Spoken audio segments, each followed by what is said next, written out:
సూర్యుడి కిరణాలతో మెరిసే ఒక అందమైన రాజ్యం సత్యపురం. వైభవంగా ఉన్న మహారాజ్ మహల్, శాంతంగా పనిచేస్తున్న ప్రజలు, పచ్చని తోటలు. ఇది నిజంగా ఒక కలల ప్రపంచం లాంటిది. ఈ రాజ్యంలో అధికారము, గర్వము కలిసిన రాజు వీరేంద్రవర్మ. తన నైతికతపై గర్వపడే ఆయన నిజమైన విలువలు ఏంటో తెలుసుకోలేదు ఇంకా. ఆయన భార్య రాణి మీనాక్షిదేవి. అందంతో పాటు తెలివితేటలు, వివేకంతో నిండిన ఆమె రాజుగారికి నీడలా ఉండేది. ఒకరోజు రాజుగారు ప్రజల ముందు ఒక గొప్ప సవాల్ విసిరారు. ఈ రాజ్యంలో నన్ను సంతృప్తిపరిచే అత్యంత విలువైన బహుమతి ఎవరైనా తీసుకురావాలి.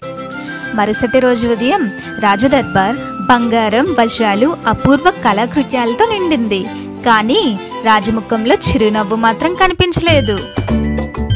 అందరికీ ఆశ్చర్యం కలిగిస్తూ ఒక చిన్నారి వచ్చింది. ఆమె పేరు గౌరీ. సాధారణమైన దుస్తుల్లో, చేతిలో ఒక చిన్న మట్టి కుండ. ఆమె చూపుల్లో ఆత్మవిశ్వాసం మెరుస్తూ ఉంది. ఒక చిన్న మట్టి కుండలో నీరా అని రాజుగారు నిశ్శబ్దంగా చూశారు. కానీ గౌరీ మాత్రం తన వినమ్రతతో నిలిచిపోయింది. అప్పుడు రాణి మెల్లగా రాజుగారి భుజం మీద చేయి వేసి ఇలా పలికింది, ప్రజల అవసరమే నిజమైన బహుమతి రాజా, నీటికి ఉన్నవి. రాజుగారి మనసు మారింది.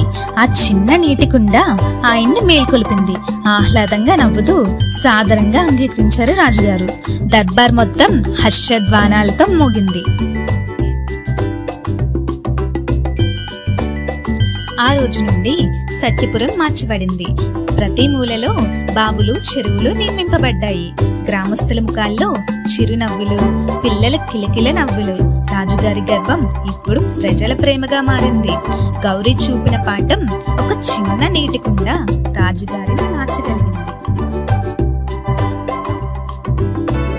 మీకు ఈ కథ నచ్చినట్లయితే మా ఛానల్ని సబ్స్క్రైబ్ చేసుకొని వీడియోని లైక్ చేయండి.